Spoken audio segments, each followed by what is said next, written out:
So this is the agenda. We'll go through the introduction. We'll go through the introduction and really the purpose of why we're here today.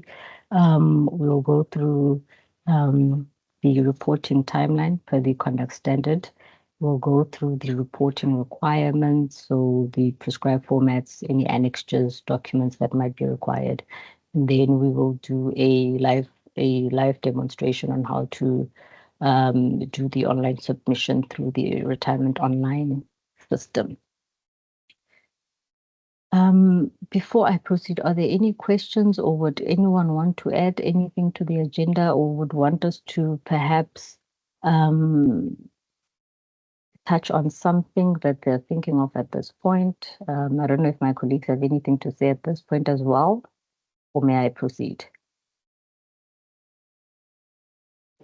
I have nothing to add, Gia. Please do proceed. Thank you. Right, thank you. So we're here today, everyone, mainly to assist industry regarding online submissions for Section 13A contraventions or area contributions. So obviously, we all know that we've had the conduct standard for a while now, and it also has a few prescribed formats that are required. It also tells us or requests that information be reported in a certain way to the authority. I will touch on that in the reporting requirements section. But it's really just to assist industry to understand, how to do it. We've sat with a few funds and one or two administrators where they've pointed out issues regarding the online reporting, and perhaps to also clarify as well the difference when we request information for publication purposes, so our quarterly publications, and the normal 13A reporting. So currently that's two different processes, but I'll touch on that in the reporting requirements section. But mainly it's just to assist industry with regards to how to submit online. If you are struggling to submit online, these could potentially be what could potentially be the problem.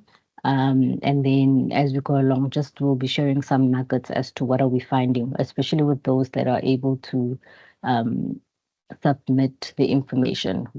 What are we also seeing on our side? So mainly that's the purpose of why we're here today. But also, if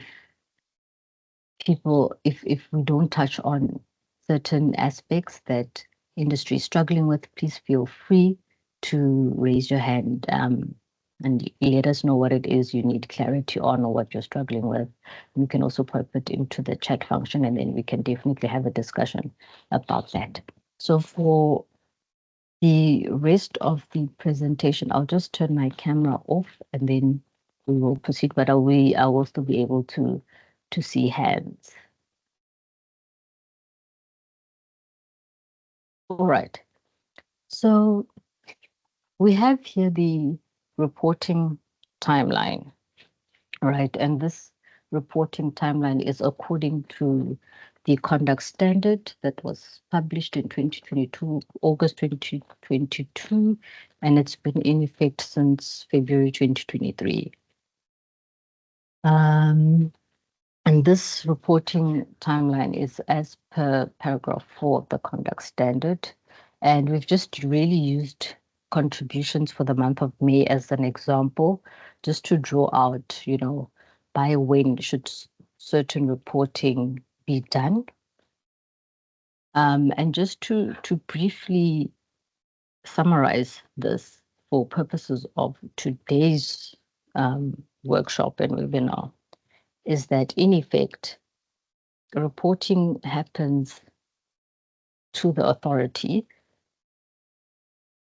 2 months post the contravention so has happened. Ideally, that's when funds and administrators should be reporting to us, unless there's a reason why funds are unable to report to us by these dates. They need to indicate. But for example, for May, if there's a contravention or where there's a contravention for the month of May, the fund must report to us by the 6th of August. This is considering the prescribed period as per the conduct standard. So we'll be working with the month of May, and that report should be or those employers should be reported to the authority by the 6th of August. So you'll see here that there's a 2-month lag, so to speak, from when the contravention has occurred.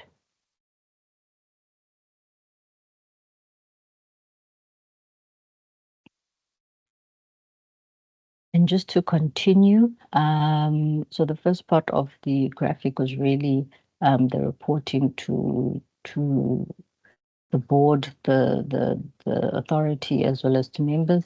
And this timeline here just depicts by when matters should be reported to the South African Police Service. We do know as the authority that industry does struggle with this leg of reporting, and I will touch on that a bit later. There's a bit of work that we have done on our side as well, and I think you'll be also seeing some correspondence from us in coming out during the course of this week, if not early next week, around matters regarding SAPS. So this timeline just depicts that for the month of May, or the contributions have occurred in May. Obviously, the reporting must then be done by September. So by the 27th of September, when we consider the prescribed periods. There has been a fund or two that has approached us saying that the prescribed periods or the prescribed period in this instance, so reporting to SAPS, is not long enough. So the 14 days that is required within which to report to SAPS, funds are saying this is not enough for various reasons, and we have received an extension application. So we are considering applications of that nature.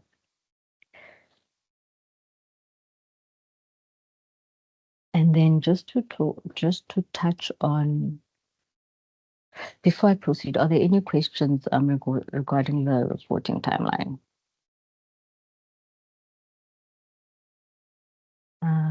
Cedric, I see your hand is up. Please go ahead. Hi, Keabetswe. Thank you so much. I just wanted to ask, with regards to the reporting obligation, is that regardless of whether the non-compliance has since been rectified? So, for example, if there is a contravention, and as you're in the process of reporting that contravention, the employer pays over the contributions and the late payment interest, do you still proceed with the rest of the reporting as you've depicted it in the timeline?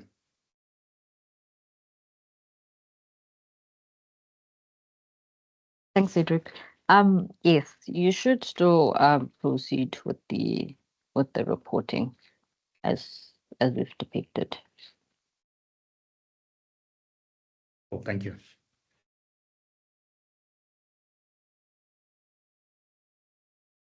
And from Lizette, you may proceed. Good morning. I don't have a specific query relating to the reporting. It's more a case to the submission of the schedules. Where schedules is only expected to be received by the 15th of the month, but we are expecting contributions on the 7th of the month, okay?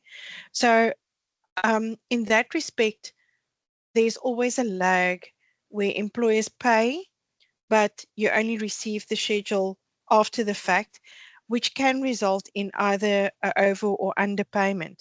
Now, especially where underpayments is concerned, I'm just looking at it from an employer's perspective as well, that they would like to know this before the 7th, actually, if they make made payment earlier, but now because of legislation, it says they only have to submit by the 15th their schedule.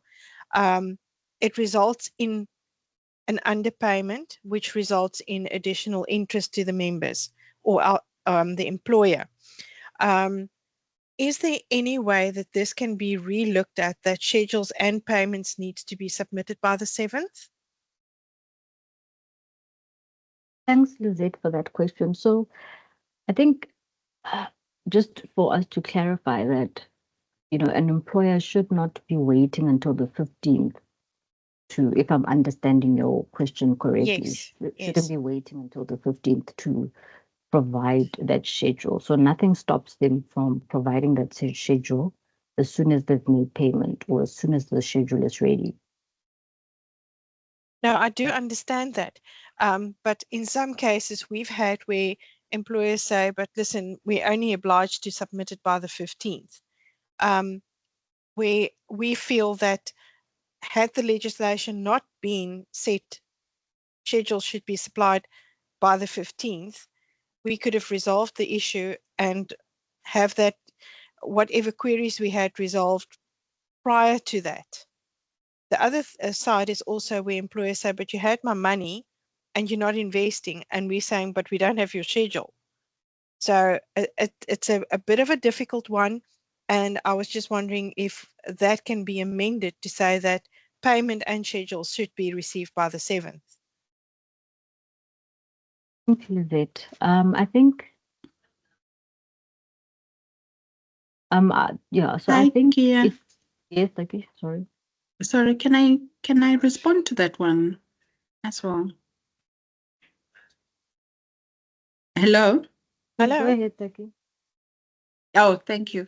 Lizette, I think we are relooking, not I think, we're relooking the Section 13A in specifically in the Act because of the Yes. recent issues with the late payment interest. And given that, it might have been written in a period where for whatever reason the 15 days Yes. made sense, right? Yes. But if you think about it, if an employer can give you, it would make more sense to give me a schedule and then give me money that matches the schedule. Correct. But Correct. if you are giving me, if you're giving me the money, you already know who it's for. So it makes no sense for there to actually be so much of a lag between that. But what we need as well is almost evidence-based policy, right? So you might see that as an issue, and for your employers, there's already two sides to it. There's already I can't invest, and then the other ones are saying, look, I'm going to wait for as long as the legislation is saying something different. We need to then see from other funds, collectively from everyone who's at least let me say who's present in this webinar, to sort of source, is there a need to change the legislation? If everybody's experiencing the same problem, if we are also looking at it, I mean, as I'm saying it to you, you can hear I'm saying, but it doesn't make sense. So we need to look at what were the reasons for it in the first place, if those reasons still exist. If they don't, and everybody feels it would actually be in the best interest of the members for the schedule to come at the same time as the monies, then then we look at it and we say, can we just need to do it quickly. Okay, yes. Let's find out from our but it might only be in the coffee legislation, which is already a little bit down the line, but there's still room for us to see whether we can make changes, even to the Retirement Funds Act down the line. Yes, the other reason why I'm also asking is for people, we know all know two parties coming. So we don't want to lag where people's money could have been invested, which makes their pot a little bit bigger. So now you can't allocate because the schedule is outstanding and people are complaining and all of that. So I know it's at a point in time, but still we would like to give them the members the best benefit that they can get. No, definitely. I mean, and that's what we're all here for. So I think what we'll do is also then make a submission to the Fund Governance and Trustee Conduct Department, who would then look at the legislation and looks at the legislation on our side. And then we'll see what do we need to do in a consultation process to source information so that we can use evidence to change the legislation. Okay. Thank you. All right. Thank you, Lizette. Sorry, Kia.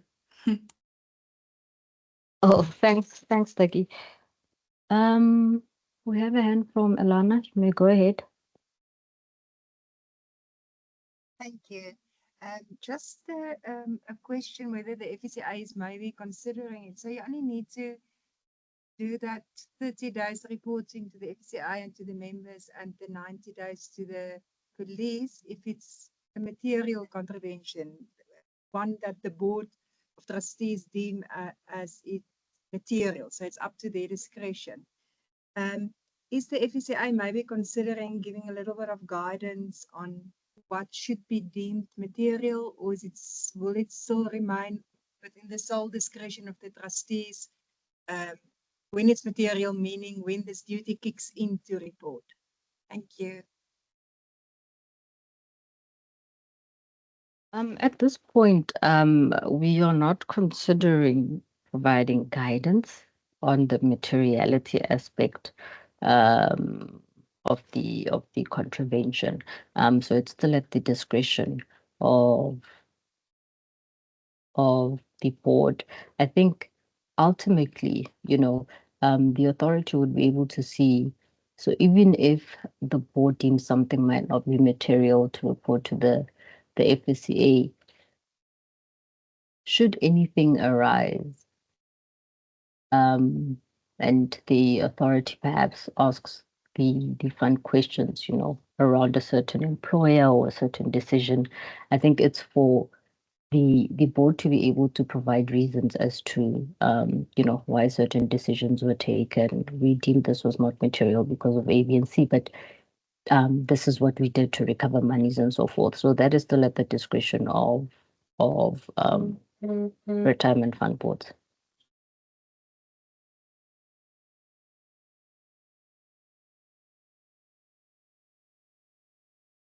Okay, Alana. All right, Wanda. Thanks, Kia. I think I'm partly answered by what Taki put forward, but I just want to bring a different scenario from our side as a compulsory fund of a particular industry. We've got employers like here that run their payroll cycles totally or completely different, or it renders it impractical for them to make payments on or before the 7th and or submit any schedules by the 15th. As a result, the system then automatically says, we have not received any payments from this employer on this date. There are no schedules. Then the issue of the FSCA submission for the listing of non-compliant employers, automatically those employers fall within that category. Even though at times when they make payment, the situation corrects itself. But in terms of reporting on the actuals, those employers remain non-compliant because they have not paid. They run their cycles from the 15th to the 15th, alternatively from the 30th to the 30th. So they do not pay their employees and make a contribution on the specified date in terms of Section 13A.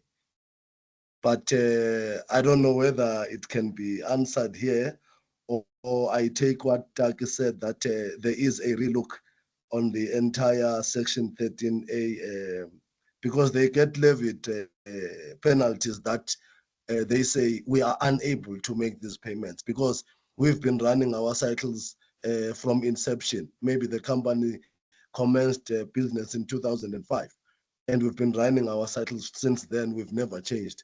But there is this issue of LPI that comes up all the time. Then the employer says, then I'd rather closed down because I am unable to make these payments or meet these standards. Thank you, Doug. So yeah, I think in that respect, we have industries that are not too, obviously that are quite similar to you, and what they have considered or what they have done, which is an option that funds of that nature might consider, is applying for an exemption from the 7 days. So you would have to look at the patterns in your fund, or what the theme is. If people are paying on the 15th or on the 30th, then when you consider the applying for an exemption from the 7-day or the 15 days, then you apply for an exemption just considering the theme in your particular fund. So that is an option that the fund can consider. Taki, I don't know if you wanted to add to that. No, you said exactly what I wanted to say, Gia.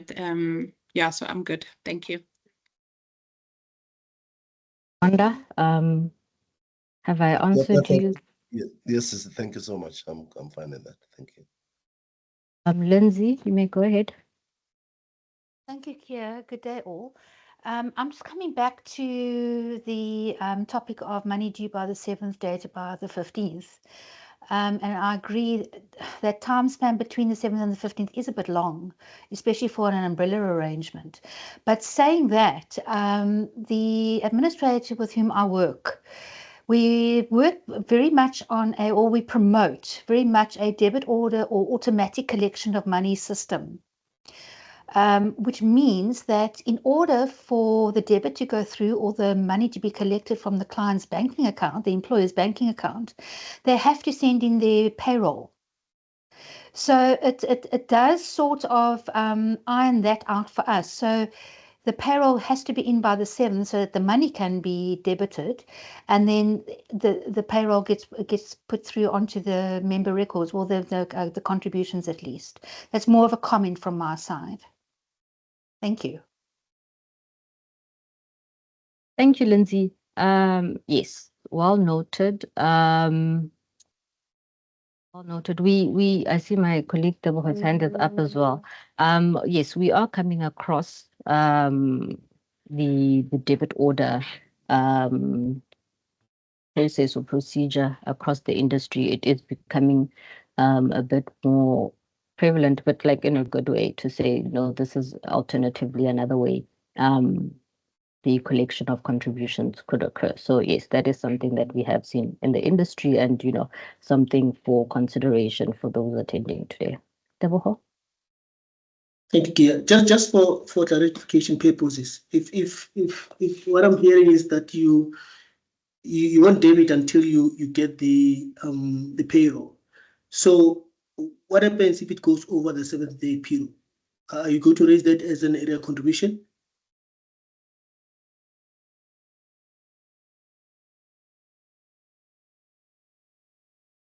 Lindsay? Yes, if the client submits the payroll or does not pay by the 7th, then most definitely yes. Late payment interest must be calculated, and the client must pay that late payment interest. But my issue is it's a debit order, so the money is available, but the payroll is not there. So are you raising a late payment interest on the fact that they didn't provide you with the payroll on time, or is it because the way it works? The way it works is that our clients need to submit their payrolls because there could be changes. People could have left, joined, salary changes, whatever. So they have to submit their payrolls in order for the debit to be collected, or the money to be collected from their banking account. So that is a requirement for that particular way of working, if I can put it that way, that the payroll must be submitted. And it's also for audit purposes. We need that payroll. So, but if the client does not submit the payroll by the 7th, then because the money is not collected, we will charge late payment interest.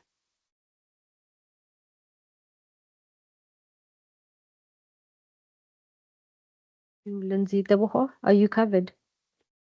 Yeah, I don't know. Yeah, it's a bit because if I look at the legislation, I think if an employer says I'm not ready to submit that on the 7th, I can do that on the 9th, and the money is available. I know I understand that they want to keep it, they keep it very tight so that they can do the allocations on time, but are we penalizing an employer for the fact that they are unable to submit the statements on the 7th or 8th or 9th? That's my question, because if the money is available. No, definitely not. If the client has not submitted, if they're an EFT client and they pay on the 7th and they only provide the payroll on the 15th, that's quite fine. You won't penalize the client. Okay, noted. Thank you. Rodney, your hand is up. May you proceed? Yeah, I just wanted to overemphasize the matter that Wanda was raising around us, around the pay cycles. I know there's a commitment from you guys to resolve that. But as you would recall, this contributes to not a high number, but to some portion of, non-compliant employers. But who, if you look at the history, going back 12 months, 18 months, 24 months, or even that even though they make the payment late and they are classified as non-compliant, but they just have a track record of making payments. So for me, the key question is, I understand that there's a willingness from yourselves to address this issue through exemptions. Can you just maybe elaborate, how long does it take? What is the form of that exemption, that needs to be done? Is it going to be a process for another 3 months, 6 months, or, is it quicker? Because it has been an issue for us as employers, for those,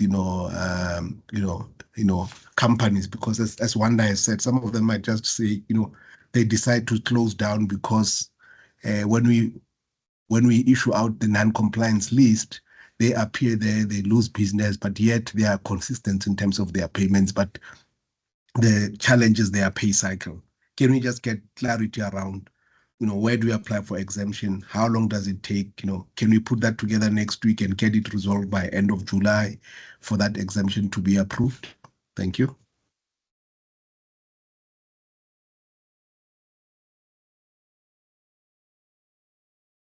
Hi, Rodney.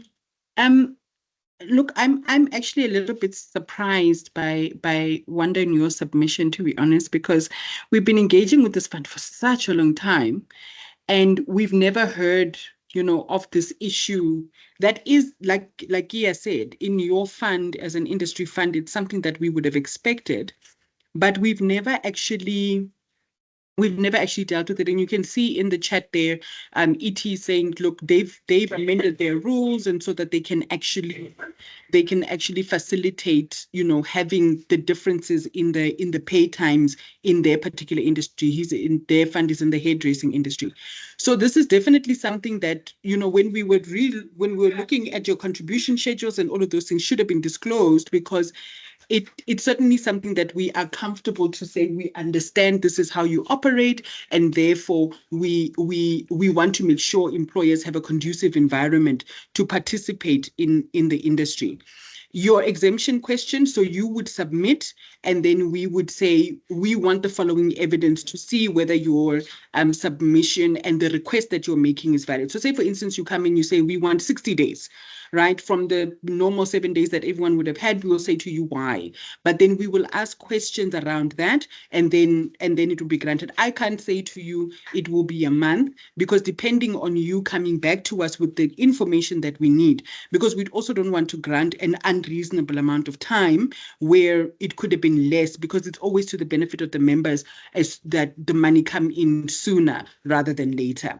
So it's a question of you submitting it, and then we will ask you the questions that we need to ask you within our turnaround times, and you come back and you respond, and then we'll take it from there. There are lots of funds on this call that have got varying types of exemptions within the contribution space because of the type of funds and the kind of issues that they've got. So we're certainly not trying to say everyone it's a one size fits all, but you need to give us your particulars and what you'd require, and then we will examine that and take it forward. Thanks, Takalani. Thank you. Thanks, Taki. And Rodney, Aretha, your hand is up. You may proceed. Good morning, everybody. I just wanted to reiterate what Lindsay was saying and just add on to what she was talking about, the debit orders, just to remind everyone that the onus actually lies with the employer in ensuring that, you know, the information is sent through to the administrator.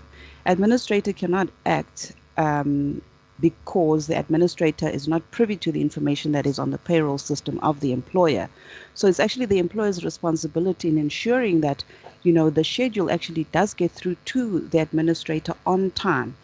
Because we also have clients where we have the debit order facility that we have got in place, and we find that it's actually working quite smoothly because the schedule would reach us in time, so that by the time we are actually running that debit order, we are running with actual information from the employer. So it does actually help where employers don't actually need to pay late payment interest, because whatever was taken from their bank account was coming from them. So it actually corresponds at all given times. But unfortunately, if there is no schedule, we can't run that debit order. Thank you.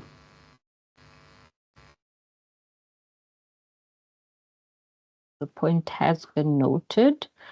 Tony, go ahead. Morning, guys. While we're on it, I just have a question on the. I read a circular that talks about the weekends and public holidays, because we also run debit orders, but sometimes the 7th is on a Sunday, and if you run it on the 5th, some of them are returned because the client probably transferred from the other account on the 6th.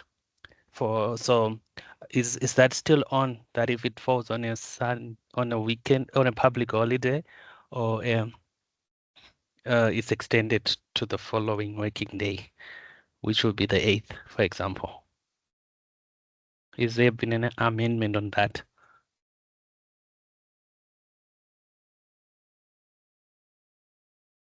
So you're saying if the debit order falls after, if the first, the 7th is a Monday, for example, and it's a public holiday. Maybe that will clarify. So the debit order would run on which day in your instance?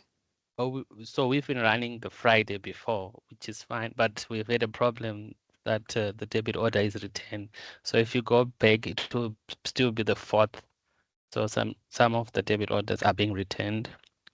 I'm just saying, but there is a circular that the FSCA had that says if it's a public holiday,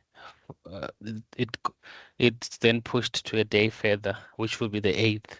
Is that still on, and is that considered when calculating the LPI and reporting late payment of contribution, or there's an exception? Unless you're stuck to 7 calendar days.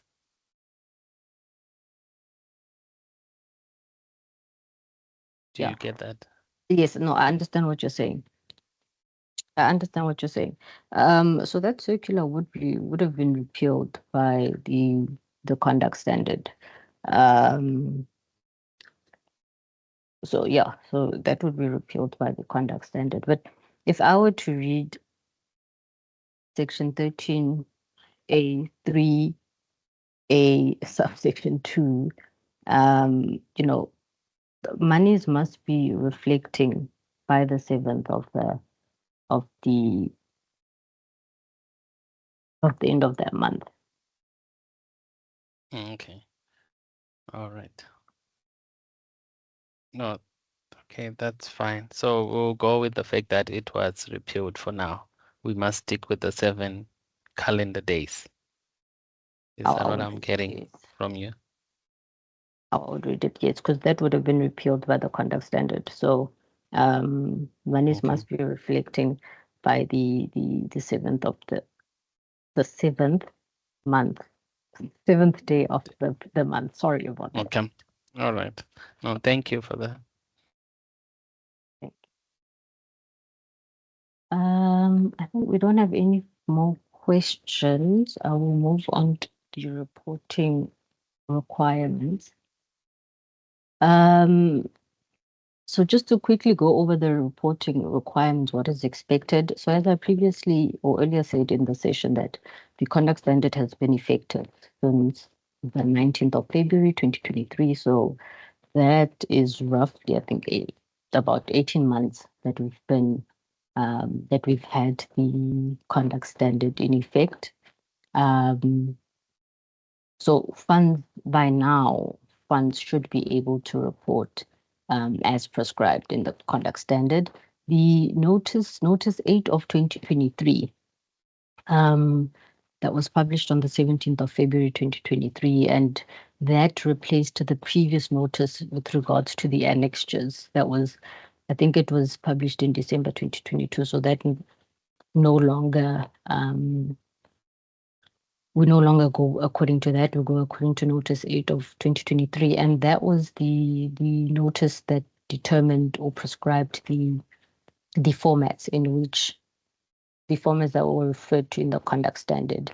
So you would recall that the conduct standard, there's an annexure that or the format that refers to the responsibilities and obligations of an employer, and that funds are required to request the identities of persons that will be held personally liable in terms of Section 13A, 8 and 9. So that would have been the first annexure under Notice 8 of 2023. And then Annexure B, in the context of today's session, that is the report or the format that is required when reporting to the authority. That is part of Notice 8 of 2023. And in that annexure, it references the reporting of contraventions on the online retirement system. So obviously when you're reporting online, depending on how many employees you're going to be reporting, either you do it manually or you'll do it with the template, and that template is available on the online platform. And that really is part of that Annexure B that has been prescribed. And then the last annexure in the notice that is obviously not on the slide is Annexure C, which is report to the South African Police Service, that affidavit that needs to be completed and taken to the police stations when reporting these matters. So yeah, Notice 8 really is what determined the prescribed format, and the reason why the notice or these annexures didn't form part of the conduct standard is that should there be any changes that are required to be made to these annexures, the process is a lot more simpler and quicker when it's done as a notice, or when it's done really as a notice. Because if they form part of the conduct standard, I think you would have seen now with the Section 14 transfers, the two-part system, that the process to amend a conduct standard is very long. It has to go to Parliament. And so for us to avoid that whole process, that's why we issued or we determined the prescribed formats as a notice. And then just recently, on the 26th of June 2024, we issued Communication 22 of 2024, and that was the explanatory pamphlet or explanatory booklet when it comes to populating the information when you're actually reporting online. And I will be presenting the booklet. Please just let me know if you can see my screen and if it's big enough.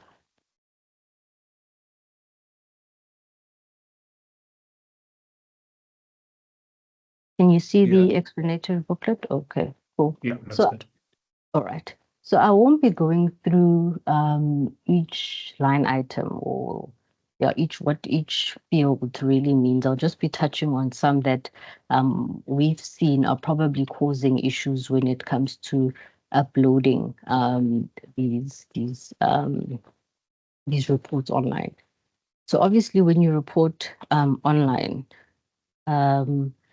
or when you report these contraventions, this should be done through the retirement online system on our website. And so you go to the section 13A, your contributions options. For purposes of the FSCA, we use a test administrator. So here, for you as the regulated entities, you would see the relevant entity that you are linked to. So obviously you would need to be registered. You would have to be registered on the platform, and then they will link you to the relevant administrator that you would be representing, or the relevant fund if you're a self-administered fund. Right, and then it brings you to this page, the monitoring person's contact details. And this is important because when we go back to the fund or communicate with the fund, obviously, if the monitoring person is different from the principal officer, sometimes that's the case, that we have the monitoring person's contact details. When it comes to the importing or the adding of employers, it can be done manually by adding one employer at a time. We will do that in the live demo, or you can do an import on the template that we have online. Obviously, for umbrella funds that are likely to be reporting a lot of employers, the import will probably make sense, as it allows you to just import everyone at the same time.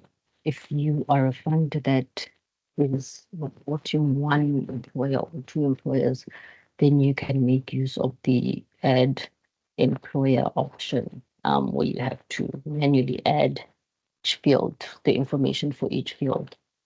So that's the two ways you could do the upload. Yeah, and these are the fields that are required, and these are the same fields that we required in the online template. Natalie, I've noted your hand. I will take a question just now.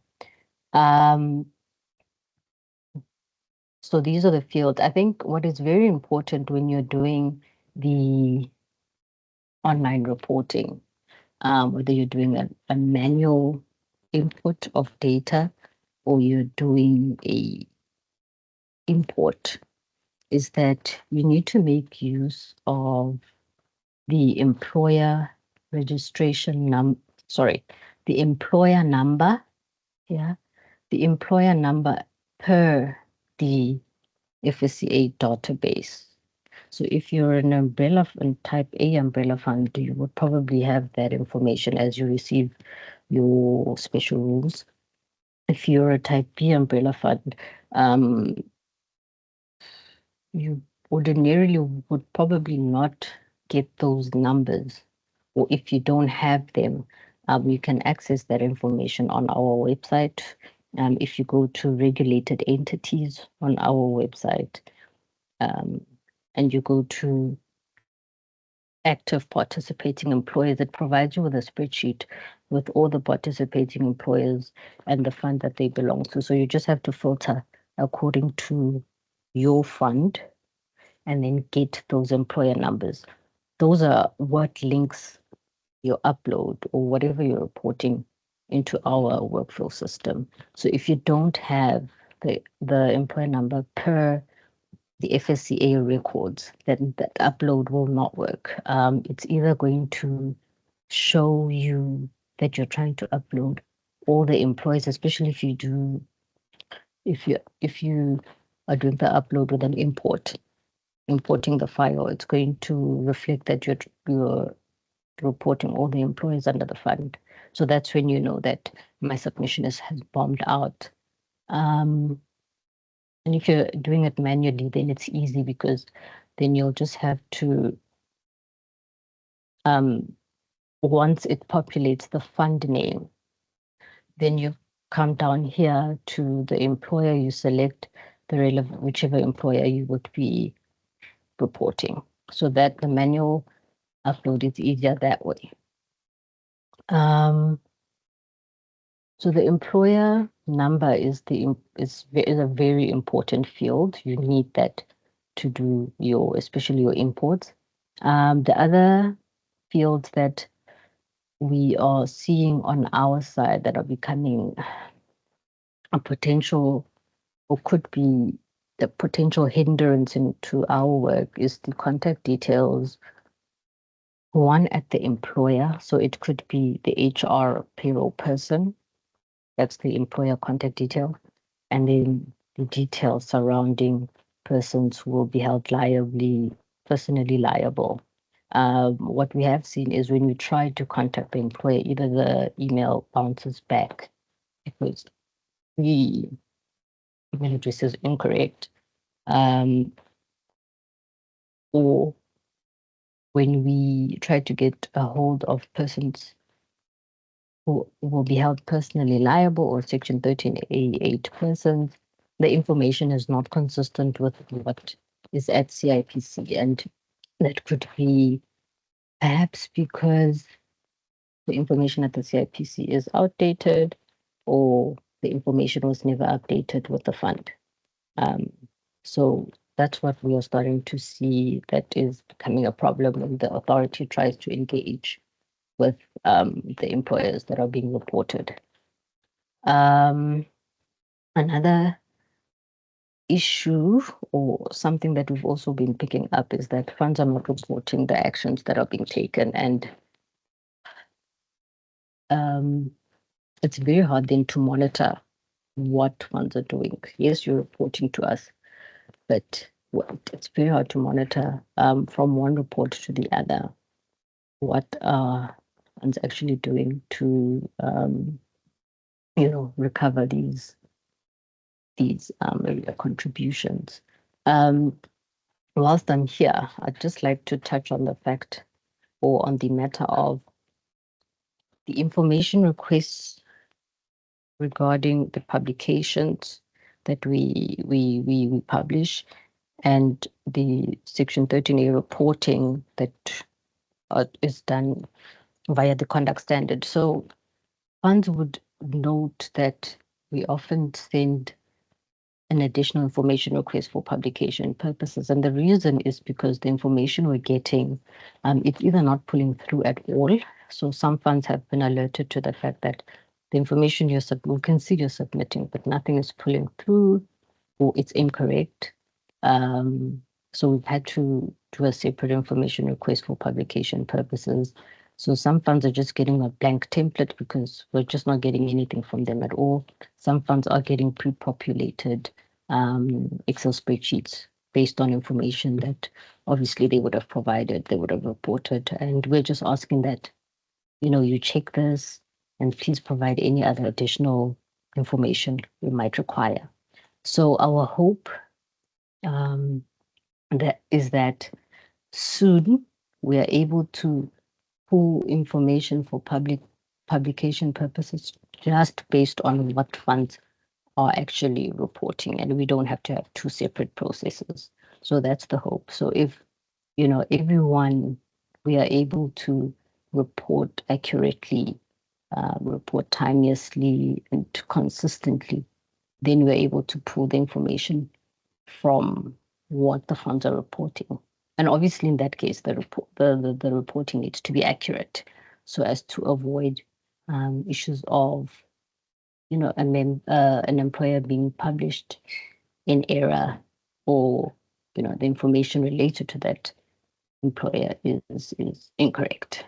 So for now, I see the two hands. I'll take them now before I proceed. Natalie? Thanks, Kia. So I've encountered a couple of problems when I'm trying to do my import, because obviously we do an umbrella fund and there are quite a lot of non-compliant PEs. When I insert the digits, the last digits, as it says in the training manual, it doesn't seem to update the principal officer information. Then if I go and try and import, obviously it's not the correct fund. So you know there it says fund name in your top line. I would normally go and like put in say 37 or 27195, whatever the number is, those applicable numbers. And then one would expect that the principal officer's details would automatically populate, but it doesn't do that. So I can't seem to get the correct fund to come up for me to import. Is that a system problem or is it a me problem?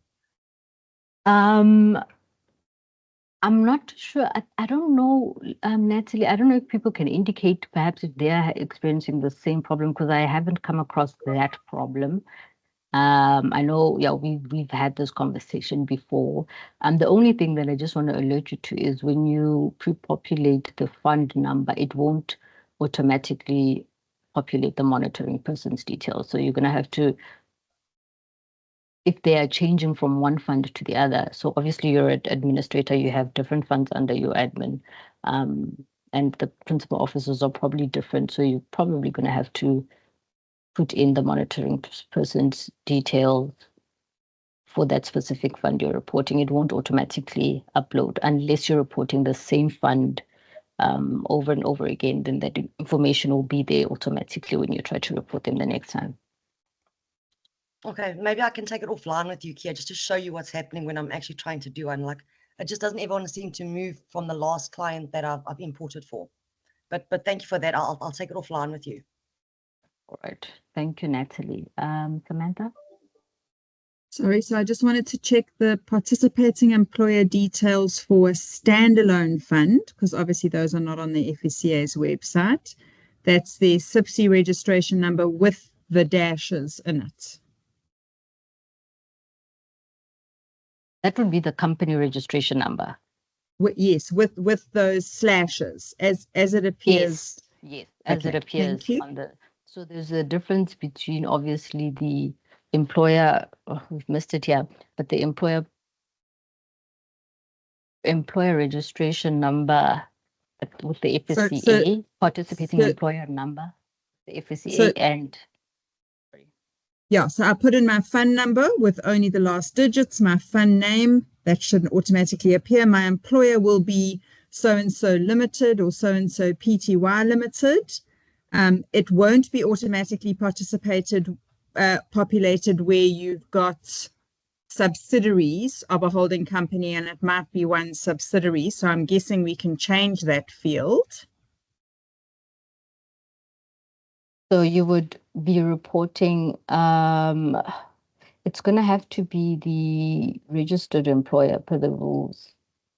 Yes, so the rules often have the principal employer in a standalone fund, and then where it has wholly owned subsidiaries, you may then have other participating employers. You are wholly owned subsidiaries, but they might be PTY limiteds of a limited company. See where you're coming from. Currently, our template or our schedule doesn't have provision for the subsidiaries.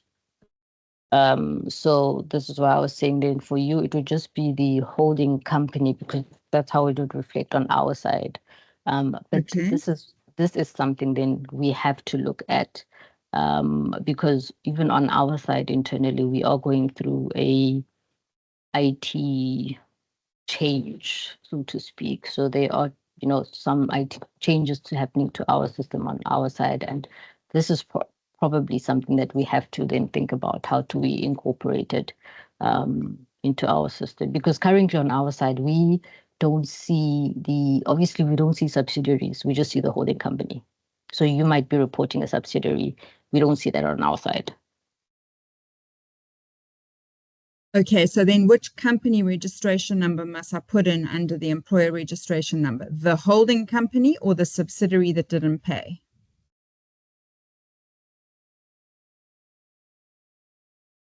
Can try put the subsidiary. I think that would be interesting to see what would it if it will be able to upload.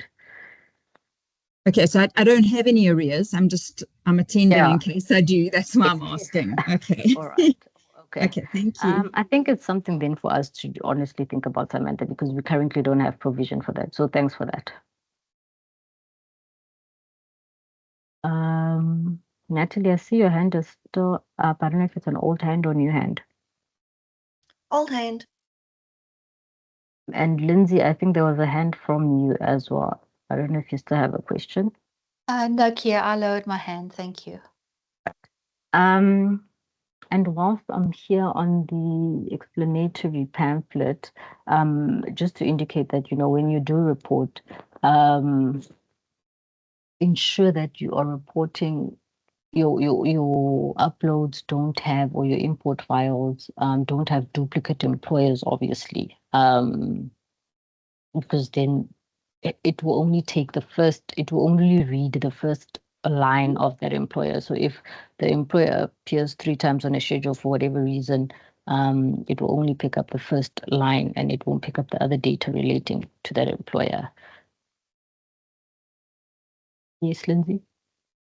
Kia, that would be an issue surely for subsidiaries.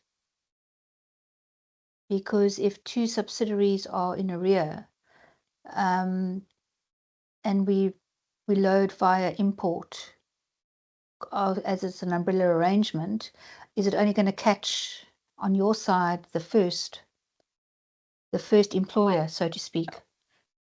It will pick up the first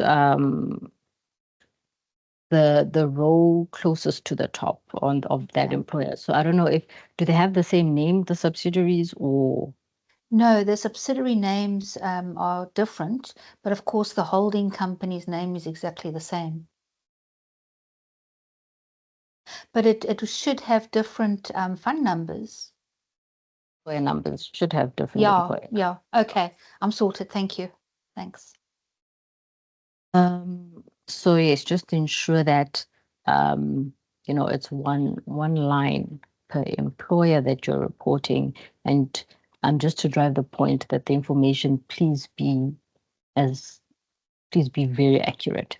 What we're doing with this information is we prepare quarterly reports to our exco, and in some instances we report matters to National Treasury, especially for funds operating within the local government sector, and potentially funds where employers might be doing business with government departments as well. So yeah, we require that the information be as accurate as it can, so that when we do pass it over to other stakeholders, then the information we are comfortable that the information is accurate. So we have the explanatory booklet. I don't know if anyone has questions primarily on the explanatory booklet, that they seek clarity on some items, but I think it's very important to ensure that the registered information on the side of the FSCA, it's available on our website, as I said, under registered or regulated entities. And that's where you can check what information the authority has in terms of your employers, especially for type B funds. You might find that the information is outdated. We might need to update it, and there is a separate process for the updating. And then just the last thing regarding the explanatory pamphlet is that once you've done your upload or your input of data, it brings you to the second screen where you will be required to upload certain documentation depending on the information you put in to the system. So if, for example, you say we have communicated with members, yes, this field here, you'll see it will change from optional to mandatory, and that means that you have to then upload a sample of member communication. We don't expect funds to upload 2,000 copies of member communication. It's just a sample of that member communication, so we can see how the message has been communicated to members and what is being communicated. And obviously the same would follow for the other documents. So if on your reporting or on your upload file, when you input the data, you say, yes, we have taken legal action, or we've been to the pension funds adjudicator, we've referred the matter to SAPS. This needs to be changed. It still reflects NPA on our system. It will be changed to say we've referred the matter to SAPS. And or we've taken any other action. You say yes, the fields will change from optional to mandatory, and as a result, you'll have to provide a sample of that information. If we require anything else, obviously, based on your report, then we will be in contact. But obviously, this just then, these files or these documents give us an idea of the type of communication that is flowing with regards to the recovery of arrears. And then if there's any other documents or any other information you'd like to upload, then you can do it under the upload any other file, and then you'll create your case. The Annexure B requires that you provide a case number. So you would have to upload an Annexure B every time you report to the FSCA. Every time you load a arrears report, you have to submit Annexure B. And Annexure B requires that you have a case number. So what you would do is you would create your case first. You would receive your case number,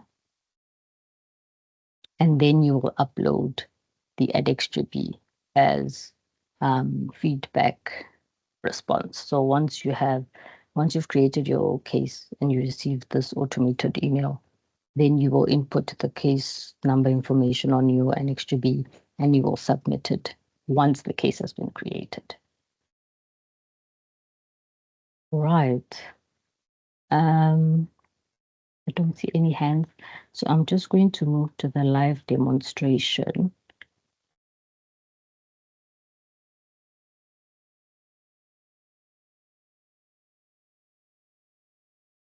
So please confirm if you can see the pension online system. Yes, we can.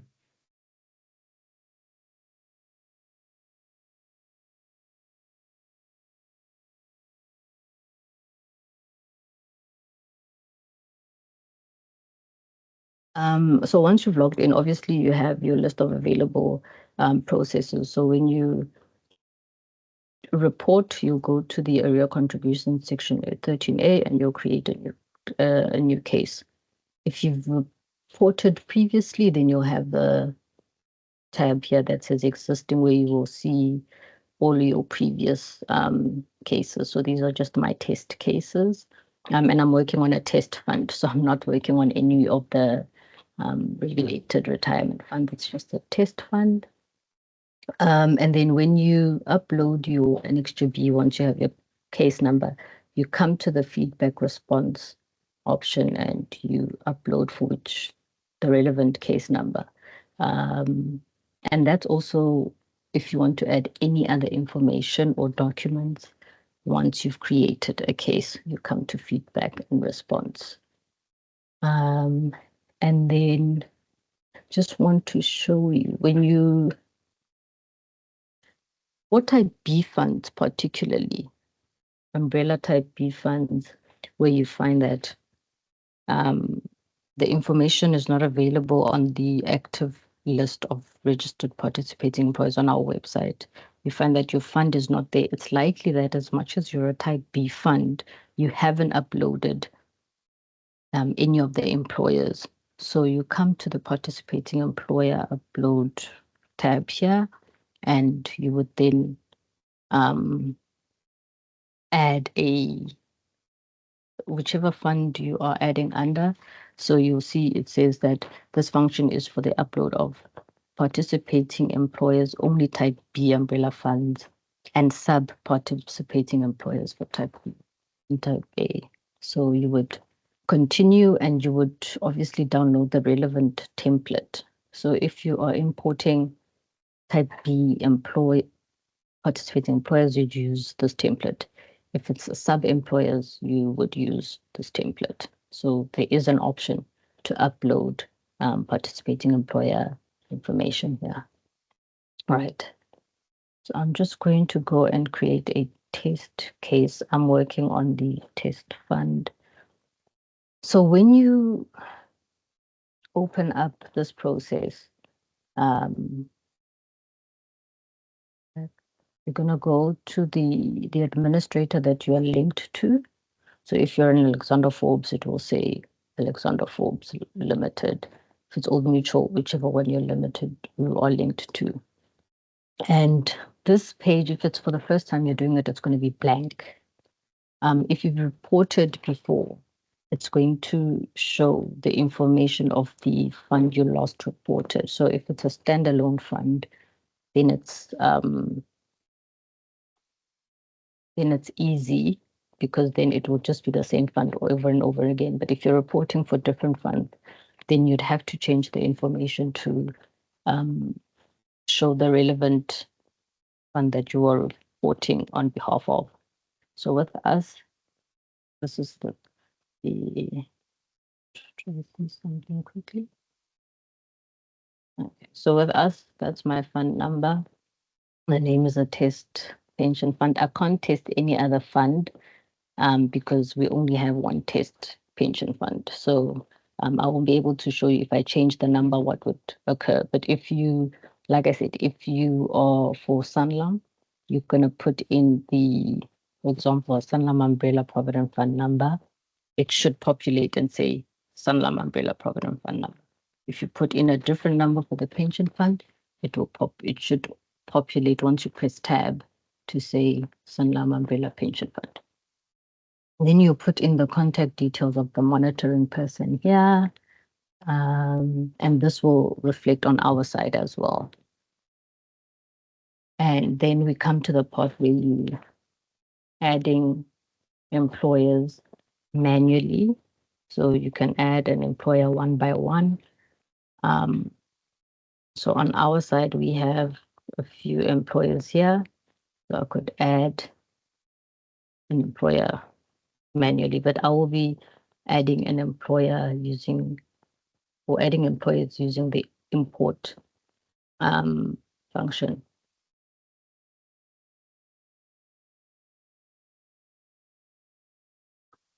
So when you import employers, the template is here. If there is any change to the template,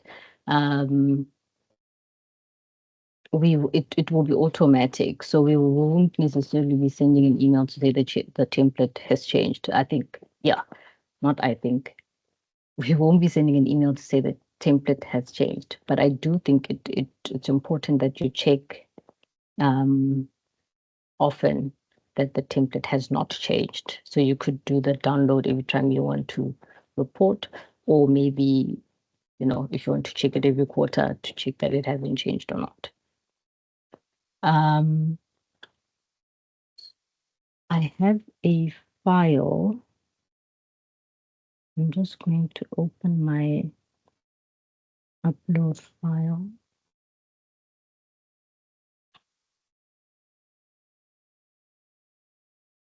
So this is my upload file, right? I have here, and this is what is on, this is the template on the system. It starts with an employer number. And as I've said previously, this is the most important part of the spreadsheet. If the number here is incorrect, then it's not going to read the file. None of the information will pick up.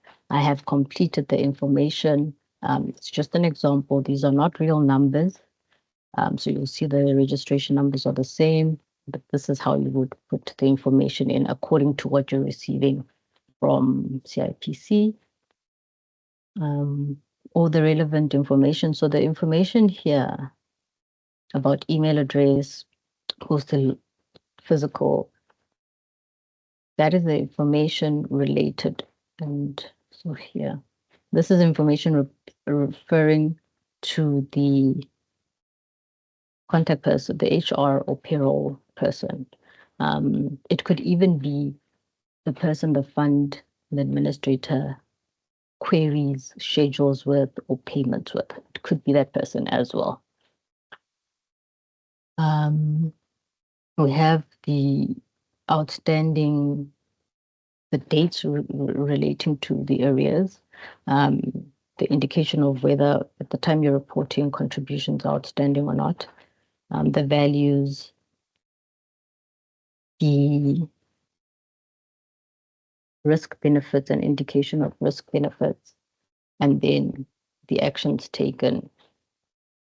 And here you'd indicate, yes, I did take action, no, I didn't. If you didn't, then obviously the other columns would follow, the be empty.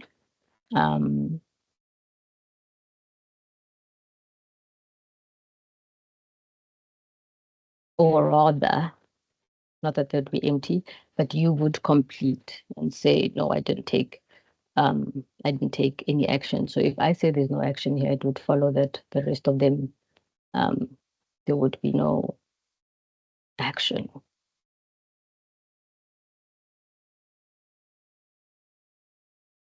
All right. The same would follow.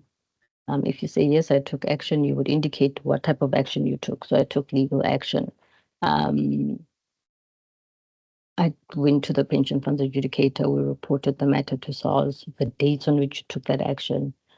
And obviously, if there's any other action, you will indicate, yes, you took action. We've entered into a settlement agreement or some other form of agreement as well. Indicate whether members have been informed and the date, and then the information relating to the responsible persons in terms of section 13A, 8 and 9. And we are also monitoring this. We have seen funds are reporting, but they're not providing this. We're not providing us with this information. And some funds we have started communicating to say, you are reporting, but there's certain information you're not providing us. What is the reason? And so forth. The information here. So in this instance or this example, it's just me. And then if you want to add someone else, so to separate their information, so to separate your name, your ID number, cell phone number, and so forth, you'd use a semicolon. If you don't have the data, then you use a semicolon. So if I don't have an email address here, this is how it just appear. So where there are two semicolons following each other, it means I don't have that information. That field, I don't have it. I don't have an email address. I don't have physical addresses or postal addresses. I know the position Gear holds is a CFO. And then I want to add someone else will be an asterisk. And then I provide Takalani's information or Tebogo's information, so forth, so forth, so forth. If you do it correctly on our side, it will identify the person separately. So if you're uploading 3 people on our side, it will show 3 lines. But we are working to change this because I can imagine this to be a bit of a nightmare when there are a lot of employers that you're reporting. So we are working on updating this template, adding other fields, removing certain fields, and then changing how certain fields we require that information to be provided. So that will be my upload.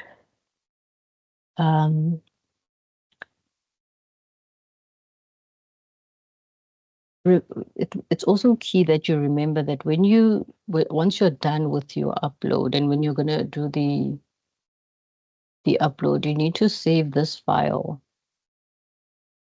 as a CSV file.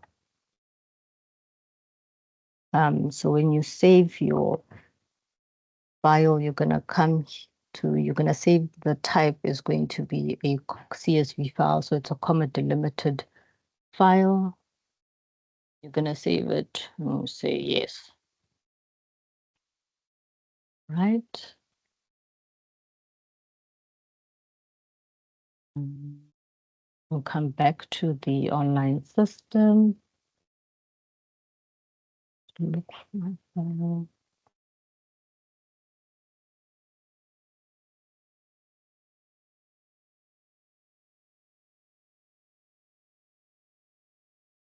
Open it. The file is a comma. You see here, it's a CSV file. I'm going to import it. And then this is how I know that the import has been successful. It will reflect the employers on the schedule. I'm going to click on save. So here we see that I've uploaded the employers. Yes, that's correct. These are the employers I want to upload. But once I click save, I know something is wrong with my upload file because all the options here say optional, and I know for a fact that we did communicate with members. I did indicate that there's certain actions that we've taken, so this field should change to mandatory, right? So you're going to have to go back and you'll go to your upload file, check if everything is fine. In the interest of time, I'm not going to do that at this point, right? In the interest of time, I won't do that, but you'll go back, re-upload your file. You'll click on save, and it will take you to the second screen. You'll create your case number. And once your case number has been created, you get this. It will take you back to the list of available processes, and it will give you a case number. It should also send you an email, an automated email to say this is the case you've just created. Then you come back. You can copy the case number here, go to feedback response, and then you can attach your whatever file that you want to report, you want to upload. So for area contribution purposes, there you are, it's your document type. You will choose the file that you want to upload. And then if it's an Annexure B, you upload that. If you want to upload the actual Excel file, if it's giving you problems and you can't figure out what is the problem, then you can also come and upload it here by feedback response, but you'd have to create a case number first. And basically, that is how the upload should work. I don't know if I have answered any questions that people might have had, or if certain things are still not clear. But the floor is open to some questions or comments.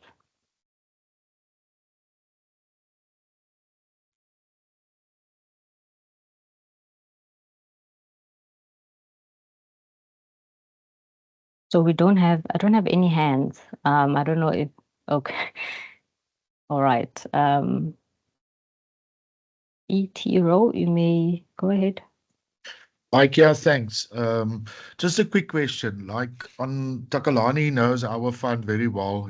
We've been struggling with challenges for many years because of the high volume or the number of employers and the number of employees per participating employer. So we've done the routes. It's costing the fund a hell of a lot of money just to recoup and recover some of those arrear contributions.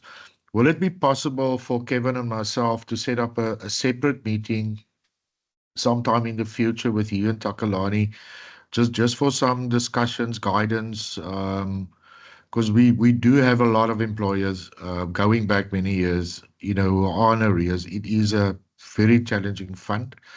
Will that be a possibility? Yes, definitely. We are open to any engagement. If there are any challenges funds are facing or administrators are facing, then they are more than welcome to contact us and we will avail ourselves for that engagement. Okay, great. Thank I'll you. just leave my email address as well as Teboho Ramoshu's email address in the chat box for everyone to contact us. Fantastic. Thanks, Kia.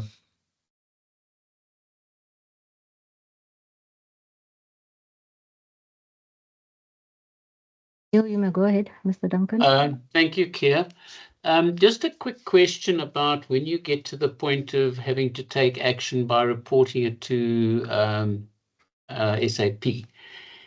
What do you do when you cannot establish with certainty the amount of monies that are outstanding? Basically, because there's been a failure of communication from the employer to yourselves regarding the members, the number of members, and the amounts that are actually outstanding. In that instance, would the fund be in a position to provide estimates? The only thing we can do as a fund is basically take the last payment received and based on that situation, assume that those members were employed for the following period that no payments have been received. But it can be totally inaccurate. We found this particularly difficult with some employers when COVID hit and people shut down and people got retrenched and it became a very difficult exercise. And we've got one or two people that have not sorted out the issues subsequent to COVID. And now we sit with a situation of we don't actually know how much money is owed. But if we take that figure at the time, it's a guesstimate. That's all. And you can be so far out. I don't know that you can open a criminal case on the basis of an estimated amount of money.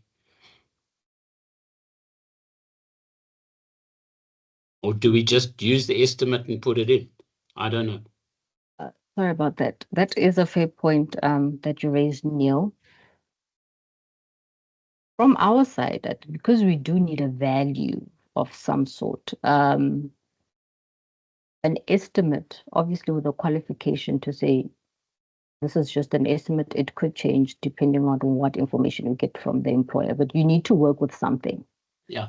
Yeah. So an estimate would work. All right. Well, thank you for that. And also thank you for an informative session. I do see that we have reached 11:30. If those of you who don't have a commitment at 11:30, if you can just allow us perhaps 10 minutes at most, I think, just so that we can get through some questions and some closing remarks, and we should be done by 11:40. But those of you that need to drop off, thank you very much for attending.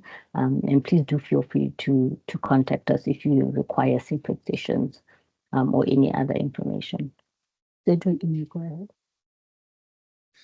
Thanks, Keabetswe, and thank you for the presentation. It was very insightful and very helpful as well.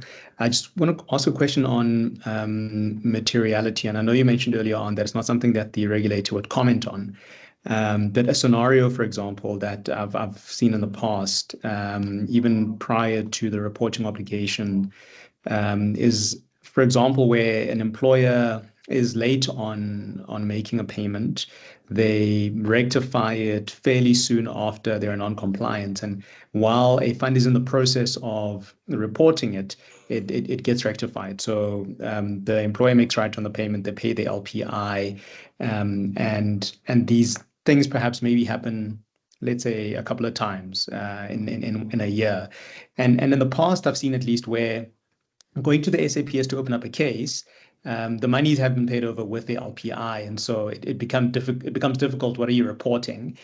Because the infringement has been rectified, and then I guess what the fund did is seek legal advice around how material is this? Should we report it to the regulator?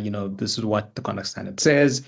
and a decision is then made. So I guess what I wanted to ask is there a sort of a hard line on, regardless of whatever the fund may deem material, there are certain things that should be reported, even if they've been rectified?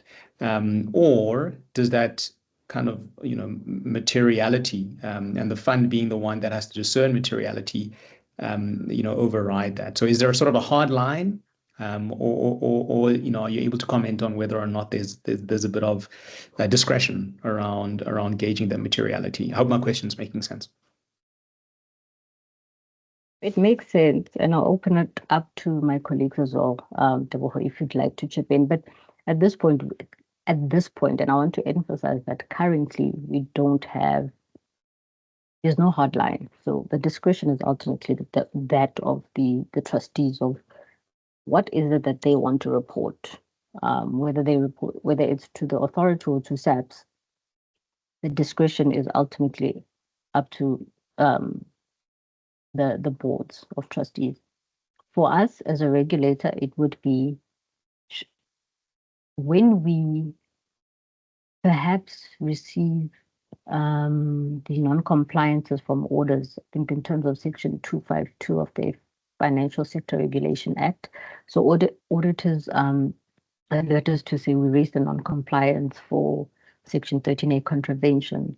And we see that, look, there are instances of non-compliance, but it's getting paid within, or it's being rectified. And we ask the fund, in these instances, what is it that you do satisfied? Then that should be fine. We don't have a hotline at this point. I really don't want to comment too much on the materiality. There are some funds that are reporting everything to us. So whether the employer paid or not, they're reporting it to us. So it's ultimately up to retirement funds. Maybe now that we do have a Section 1318 that is actually scrutinizing these reports that we're getting, there might be a need to issue a sort of like an interpretation or a guidance notice, or industry communication clarifying what we mean by materiality. There might be a need for that at a later stage, but currently, we don't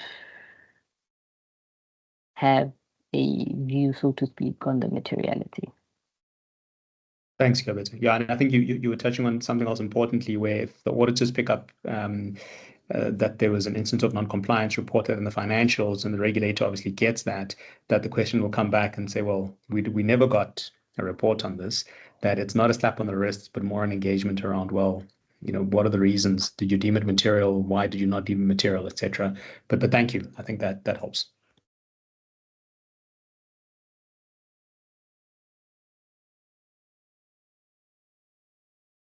Oh, you have your hand up. Yeah, sorry, just to comment maybe on Neil's question. What we did on this specific fund, we actually lodged like close to 100 adjudicator cases. And we were faced with the same issue where we don't have updated data.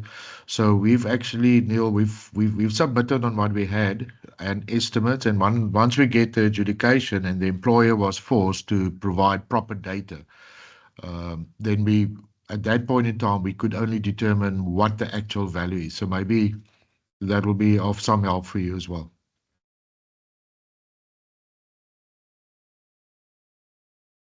There are certain industries where challenges are very similar. And that's why I was saying that we've seen this in certain funds that operate in certain industries where, getting the exact value could be a challenge at that point of reporting. But an estimation should work.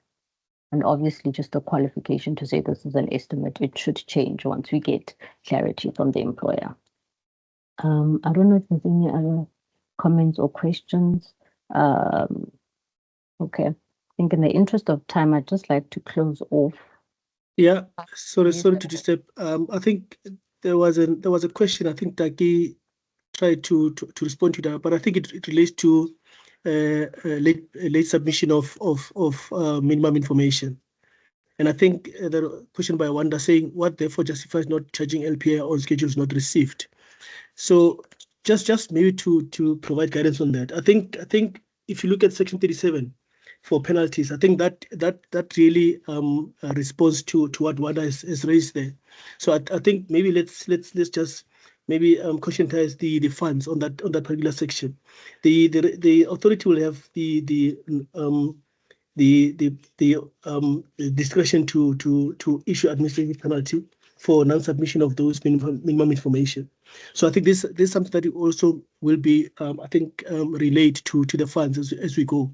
We also need to ensure that funds are reporting on that so that we can take action on those issues for non-submission of minimum information. Thanks, Tia.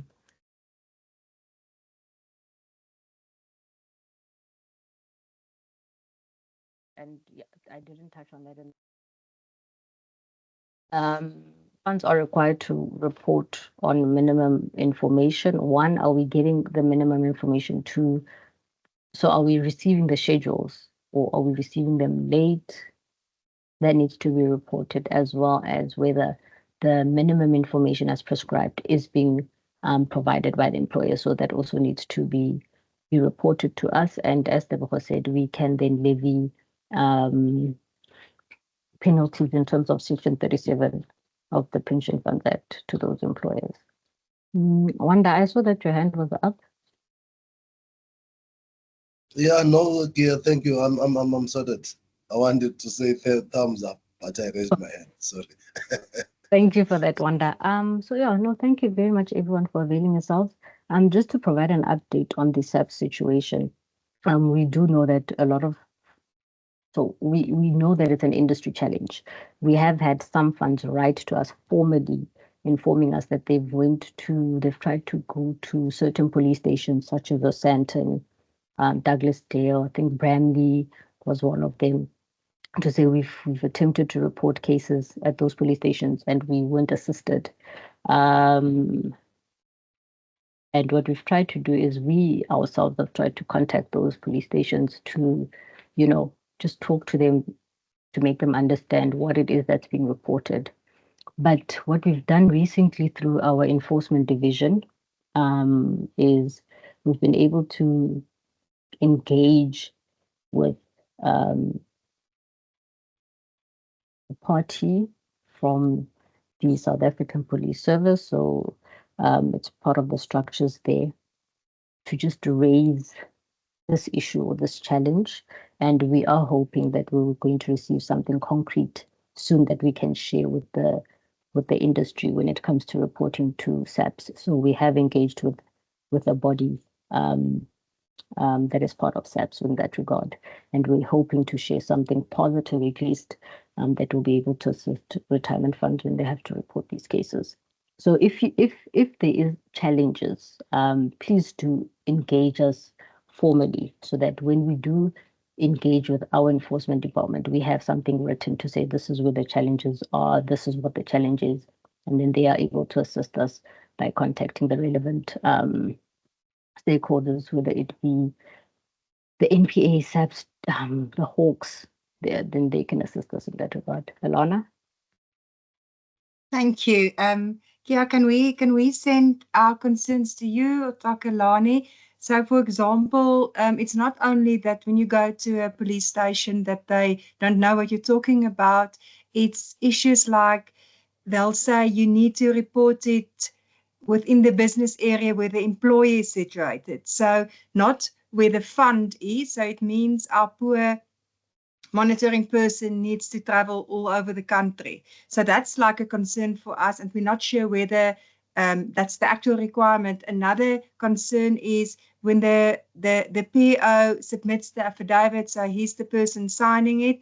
Now he's the person actually making this case against the employer at the police station. It means all subsequent legal proceedings, every time there's a hearing, the principal officer needs to attend it. And I'm not sure whether this is the right audience, but it's issues like that We understand that's the legal process, but it's so very, very impractical for a PO that's already so busy now. He needs to travel all over the country, attends these court hearings.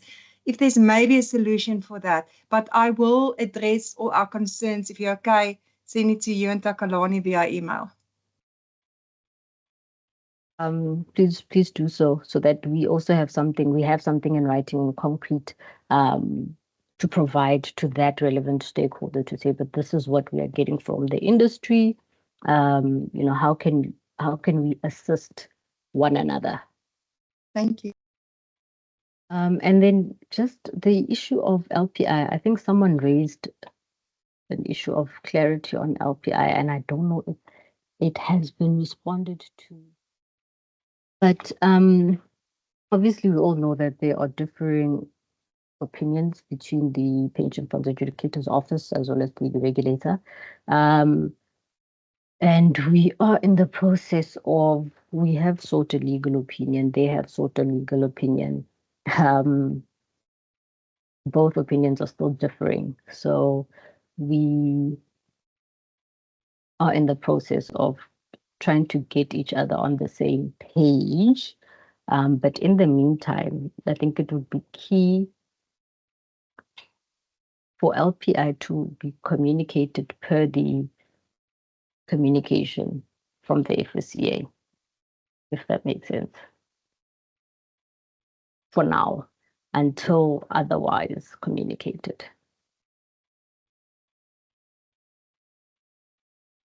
Okay. Apart from that, I don't have any other thing I would like to add. I don't know if there are any further questions. I know we're definitely over time, but if there are no